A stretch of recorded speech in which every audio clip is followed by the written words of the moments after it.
people that will understand me, and because we have the same culture and something like that, that I'll be able to be more comfortable within my people than going outside of my culture. The main. So I didn't have opportunity to date anybody aside from my own folks, my own people from my own culture. All these American boys, all these London boys, they're looking for holiday lovers.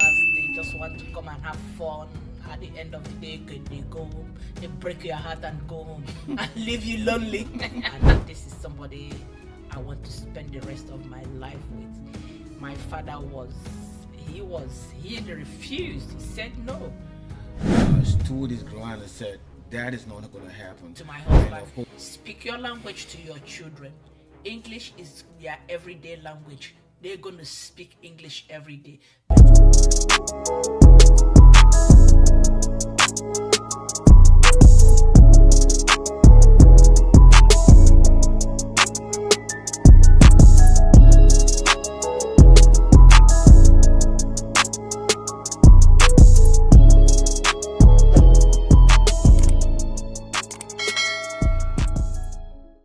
hello and welcome back to the Royal Chat. I'm your host, one and only, the Royal Majesty Funsho Timothy.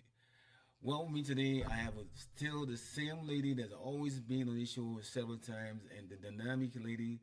Uh, I wanted to introduce this morning, this afternoon rather. Olori Abidoye, welcome to our program. Thank you, Kabiyesi. I listen. We want to talk about a very important topic today, and that's the reason why I have Olori Abidoye here because this topic really suits her well. But before I move on, let me just say thank you to every one of you that has been watching our program, subscribing to our channel, and liking our channel, and sharing. Please continue to subscribe, continue to share. We love you. We want to expand our base, and hopefully we can reach out to everyone that's listening to us. And the other thing I want to say this about our channel is that we also involving uh, connecting lovers, people that are looking for lovers. Please, if you need to talk to somebody, find time, you need to connect with somebody or find true love, you just can reach out to us. We're definitely going to find a way to find you your heart desire. So now, today we're going to be talking about a very unique topic. It's really that something that if you live in a diaspora, you just have to be involved. You just must have known somebody that have been involved or thereabout. It's really called it's what I call interracial marriages, relationship, intercultural, interethnic. You can call it anything you want. It's still something that usually doesn't happen that often. So myself and Olori Abido, we're gonna discuss it. We're gonna bring it to a lot of people that really have been involved in this kind of relationship and see how what they have gone through on a personal level, and hopefully we can shed some light into it, and maybe we can even help them create some harmonious situation in their homes. Olori Abido, like I said, welcome to your show. Thank you, Kabiyesi. When I called you about this topic, I knew all along that you were married to uh, a Yoruba lady, and you are Igbo. Am I right? Yes. Okay. Now, I know back in Nigeria that you came from. I mean, even though we're kind of like people don't really worry too much about it now, but it's still something that most people don't really kind of like go along with. Now, can you tell me, Olori Abidoye, how did you meet your husband? He's a Yoruba guy, you're an Igbo lady. Where did this connection took place? Thank you so much, Kabiyesi. I would say I met my husband the first time in Lagos. It was in 1994. Yes, precisely 1994. And I met him in a bank. And when I met him, that was the first time he was coming to Nigeria after 10 years of sojourn in the United States.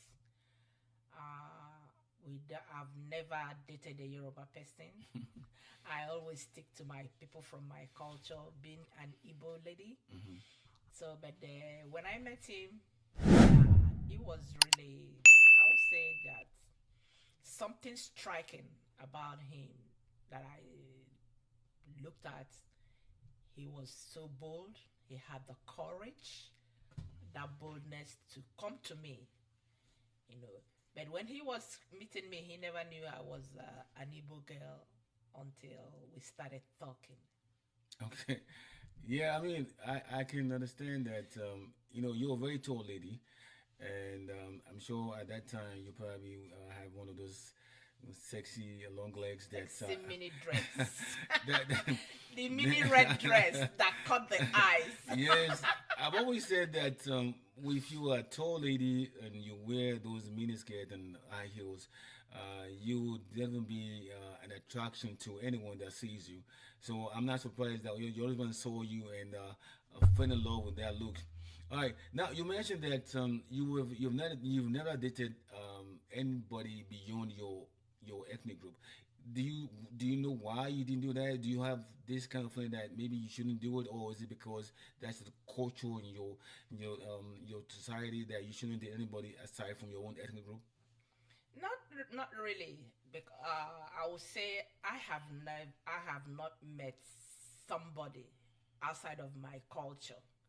I try as much as I can then, and with my upbringing and who I am, I want to stick to my culture, and because I feel that there are people that will understand me, and because we have the same culture and something like that, I'll be able to be more comfortable within my people than going outside of my Yeah. culture to date. Yeah, I mean that's understandable because I know that I never, when I was dating you, um, I dated among the folks that I grew up with. I never left my domain, so I didn't have opportunity to date anybody aside from my own folks, my own people from my own culture. That's understandable. Now let's move on to the next part of this question. Your husband saw you. He definitely fell in love with you. Now, at that time, you knew he was a Yoruba guy, did you? Or was it something? He didn't he I didn't know he was a Yoruba guy because he didn't until he told me that, oh, this is my name. Then I now know that this is a Yoruba name, you know. So, And I told him my name. I didn't give him my English name. I gave him my native name. and which was that? I said, no, my name is Chinwe. Okay. All right. I knew. I'm sure he knew you were a Yubo guy, and a Yubo lady rather, and of course, I mean, he knew he was a Yoruba guy. But at that point in time, did you ever felt in your mind that this is not going anywhere? This is just a talk, nothing beyond that. I'm not thinking of dating a Yoruba guy. I'm not. No, no, no. That's not gonna happen. Does that thought crosses your mind at that time that what am I doing with this Yoruba guy? Sure, sure. When I met him, when he was talking to me, and he started saying, "Oh, I don't live here," and I was like, "Oh my God! All these American boys, all these London boys, they're looking for holiday lovers. They just want to come and have fun. At the end of the day, they go home. They break your heart and go home and leave you lonely." So I never really, to be very sincere, this is just me. I wasn't I wasn't thinking that at the end of the day that something is going to really come out of it. Yeah. Yes. But you mentioned something about American lovers. Is this thoughts or this mindset that all these young ladies in Nigeria at that time or up to now that they always felt like most guys that come from the states or from the diaspora, the only reason why they came is to have a few flings here and there and just go back. Is that what you were thinking in your mind at that time? You know, during those days, I would say we cannot compare those days with this Gen Z age we are. Then there was still decency Okay. in relationships. Okay. There's still a kind of pride in you that, I am a woman, a man has to come for me, do this, that. That's then, but since a lot of time, most currently, I won't say most currently, for more than 2 decades now, things has changed so much as far as the way men and women perceive people that are coming from the diaspora. Yeah. Yeah. they are meeting. A lot of them then we don't have any agenda. We just want to have fun. We just want to have fun, go out, collect perfumes, toothpaste, all those kind of so beautiful soaps that they bring from the US or when they are coming back home.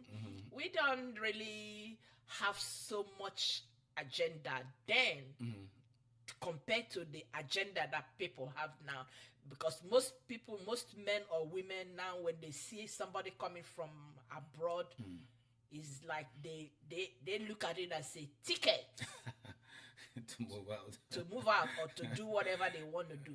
So Yeah. they can bend back over. They can bend back over in order to get what they want. But those days, I'm gonna tell you honestly, truth, we don't have all those things that we have now. We just want to have fun, and everybody goes their way. Yeah, I mean, I want to believe that's what happens those days. I mean, people that came home at that time, they want to have fun, but some of them do have sincerity in their minds. They really want to come home to find the true love. Now, Lori, we're going to move to the next phase of your relationship now. You've talked to this guy, you've liked him. And let me just ask you, did you like the guy when you met him? Do you like his looks? I mean, husband, was it somebody that you feel like is attractive enough for you? If he wasn't attractive enough for me, I wouldn't have looked at him 2 times. I'm sorry. Okay, so we have concluded that he's an attractive guy. Of course, you're a beautiful lady also, so that makes it really wonderful. But now the question is, the guy came home for maybe a couple of how many weeks did he came home for? A couple of days, weeks? How long was he home? He was in when he met me. He already stayed in Nigeria for 2 weeks. He came to Nigeria for the first time after 10 years sojourning into the United States, and when he met me, he was almost about leaving, going back to the United States. Okay. Yeah. All right. Well, now, we're gonna go to the next topic now. Okay, this one is, but okay, we have all agreed that you liked him, he liked you, right? Yes. Now comes the difficult part. How are you going to tell your parents that you have met the Yoruba guy, and how did he now, took that message to his parents also that he's dating a Igbo lady? Now, I'll go with you first. I mean, when you went home, when you accepted this guy, proposal, not proposal in that sense, but accepted that he's going to be your man. At what point did you made it known to your parents that, Daddy, Mommy, I met a Yoruba guy. What do you think about this? I was really afraid because I didn't tell my parents until the relationship became stronger, and he now said, "Okay, I want you to be the mother of my children. How we gonna do about it? I want to know your people, and I want my people to know you." I was scared because being the first daughter of my parents, is so particular. They attach so much importance to Adas in Igbo, Yeah. in the Igbo culture.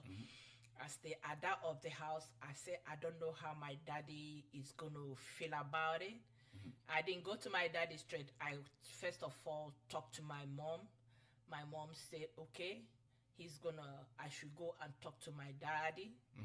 So when I mentioned it to my father, oh my God, that man went off. Say you did not see any other person to bring home is somebody from Yoruba tribe. I say that this is somebody I love, and this is somebody I want to spend the rest of my life with. My father he refused. He said no, he's not going to accept it. I should go, and he doesn't even want to think. He doesn't even want me to talk about it anymore. My mother tried to come in. My dad yelled at my mom. That kind of a thing. My mom is late now. Honestly, to tell you the truth, it was my mom that was really my backbone. My mom was standing up for me in everything. Even my senior brother, then, but he's late now. he don't even want to hear about it. The thing went to the extent that at the end of the day, my father accepted. He said, okay, since you say you're going to be happy here, I will give you my blessing. But my senior brother never accepted me and my husband. Even my senior brother, late, though he's late, he never attended my traditional marriage.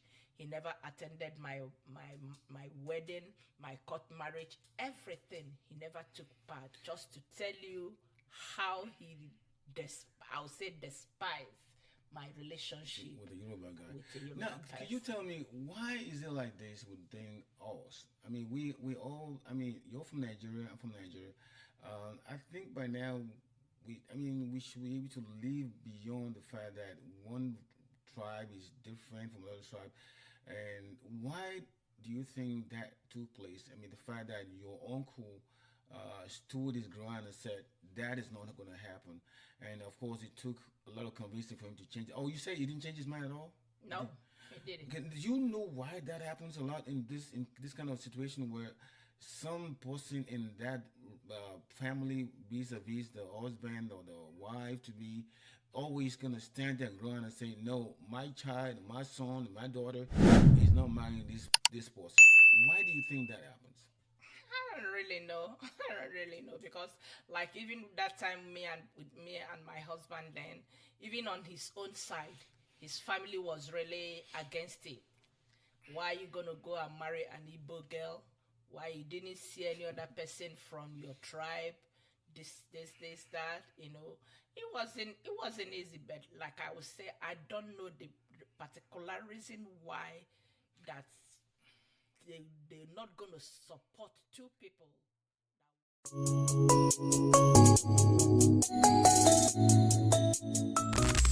So, now, also what I feel happens most time, Olori, and this is what my take on this is that I have my ex-in-law. He's a doctor, and he married a Igbo lady. The only reason why they allowed him to marry that lady was because he's a doctor.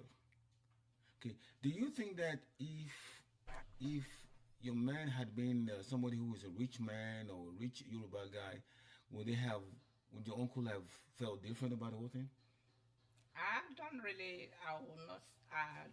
know the answer to that question, because like I said, most Igbo people are biased. I would say whether they are so conservative about the culture or because I am the Ada of the family. I really don't know the reason why he despised that. Oh, because I am the Ada of the house, so I'm not supposed to marry outside of my culture. Yeah. Then the other thing is this: when you look at it, when that man that I told you about that married my ex brother-in-law, um, his own son now married a Yoruba girl. And you know what he said after his son married a Yoruba girl? She said, "Now we're equal."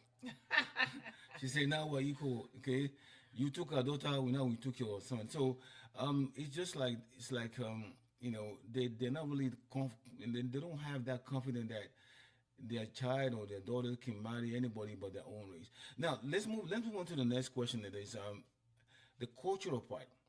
How do you now change from being somebody who cooks your own native food dishes and everything to now cooking Yoruba dish like pounded yam, all kind of stuff? How do you go from there to cooking your own native dish to Yoruba dishes now? Well, I'll say that I am lucky. My husband's like Igbo food. Okay. Though sometimes we make he makes Yoruba food. Like he taught me how to make begiri because he likes begiri a lot. Okay. So he taught me how to do that, and he knows how to cook. Okay. So, but basically, what food we have in our house, we eat in the house is Igbo food. Okay. Always he likes our food, the way we make our rice, my stew, Igbo soup. He likes the bitter leaf soup. He likes the oha soup. All those egusi, the way we do it in Igbo culture. He likes it very well. So basically, we eat Igbo food in the house, and he likes it, and he has not complained. Okay. All right, that's wonderful. I know your husband is really enjoying himself now. I want to go to the issue of raising the kids in the house, because when you look at it, you are from Igbo, he's Yoruba.